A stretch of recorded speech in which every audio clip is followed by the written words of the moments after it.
মানবিক স্বাস্থ্য কেন্দ্রে এক কৈলাসপল্লী লেনের শীতলা পুজো, খুব প্রসিদ্ধ শীতলা পুজো, খুব পুরনো শীতলা পুজো।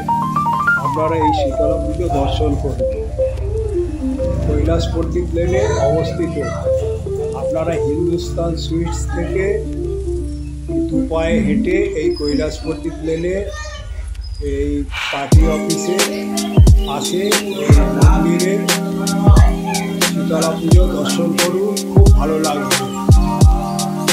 আপনারা এই মন্দিরটাকে দর্শন করুন। মন্দিরে কত দেবতা আছে, দেখুন কালী আছে, তারপরে আপনার দেবতা আছে, বড় ঠাকুর। এই আজ এখানে শীতলা পুজো চলছে। দেখুন মন্দিরটা খুব সুন্দর, পাথর দিয়ে তৈরি করেছে। এখানে শিবমূর্তি আছে। এইখানে যারা পুজো দেয় এখানে ধূপ মোমবাতি জ্বালায়। এই মন্দিরে এসে মনস্কামনা করলে আপনাদের মনস্কামনা পূর্ণ হবে।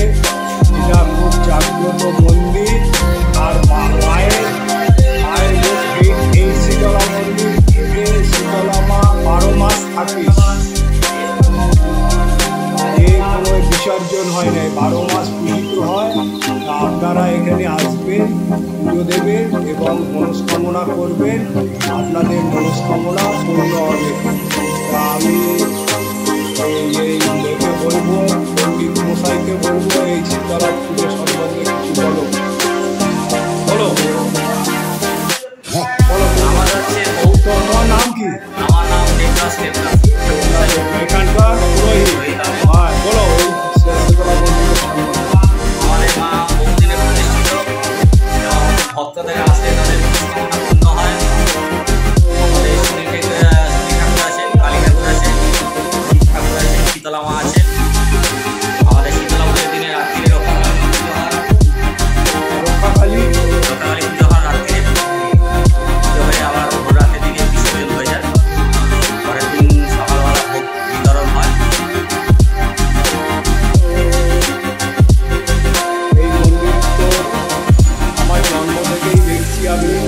এনার যেখানে গিয়েছিল মেন হচ্ছে প্রতাপবাবু, উনি আজ নেই। তার সত্ত্বেও এখানে এই পূজারি মন্দিরটাকে চালাচ্ছে। তাদের ধন্যবাদ জানাবো। এবং আপনারা এই মন্দিরে আসবেন, হচ্ছে হিন্দুস্তান সুইটস থেকে নেবে, পায়ে হেঁটে। আপনারা টালিগঞ্জ থেকেও আসতে পারেন, আর তারাতলা থেকেও আসতে পারেন, অটো করে, বাসে করে।